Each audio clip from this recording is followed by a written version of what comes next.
जो विभिन्न गुणों, शक्तियों और आदर्शों का प्रतीक होते हैं।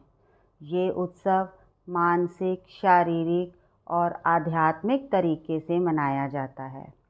गुप्त नवरात्रि का आयोजन गृहस्थ धर्मियों द्वारा अपने घरों में किया जाता है, जहां परिवार के सदस्य देवी दुर्गा की पूजा करते हैं।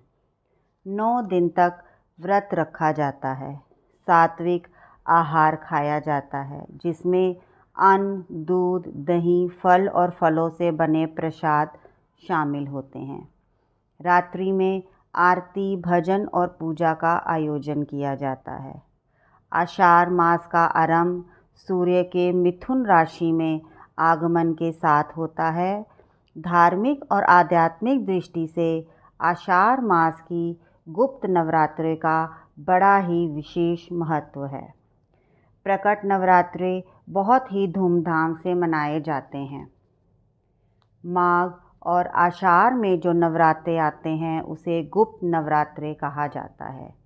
गुप्त नवरात्रे को सिद्धि साधना के लिए बहुत महत्वपूर्ण माना जाता है और तंत्र मंत्र के साधक इस नवरात्र में विशेष रूप से साधना करते हैं। साल में 4 नवरात्रे आते हैं, जो ऋतुओं के परिवर्तन के साथ चारों युगों के प्रतीक हैं। हर का अलग महत्व है। सतयुग में चैत्र मास की नवरात्रि का अधिक प्रचलन होता है। त्रेता युग में आषाढ़ मास की नवरात्रि का अधिक प्रचलन होता है और द्वापर युग में माघ मास के नवरात्रों का अधिक प्रचलन होता है। कलयुग में अश्विन की शारदीय नवरात्रि का बहुत ज़्यादा प्रचलन होता है। गुप्त सिद्धियों को पाने के लिए इस नवरात्रि को सबसे ज़्यादा शुभ माना गया है।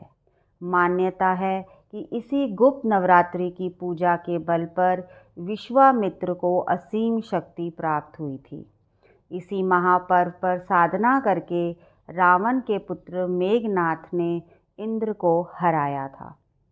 हिंदू मान्यता के अनुसार यदि कोई साधक गुप्त नवरात्रि में एक निश्चित समय पर गुप्त रूप से देवी दुर्गा के पावन स्वरूप की साधना करता है, उसे सुख, सौभाग्य और आरोग्य का आशीर्वाद मिलता है। शत्रु, ग्रह बाधा और तमाम दुख उससे दूर रहते हैं।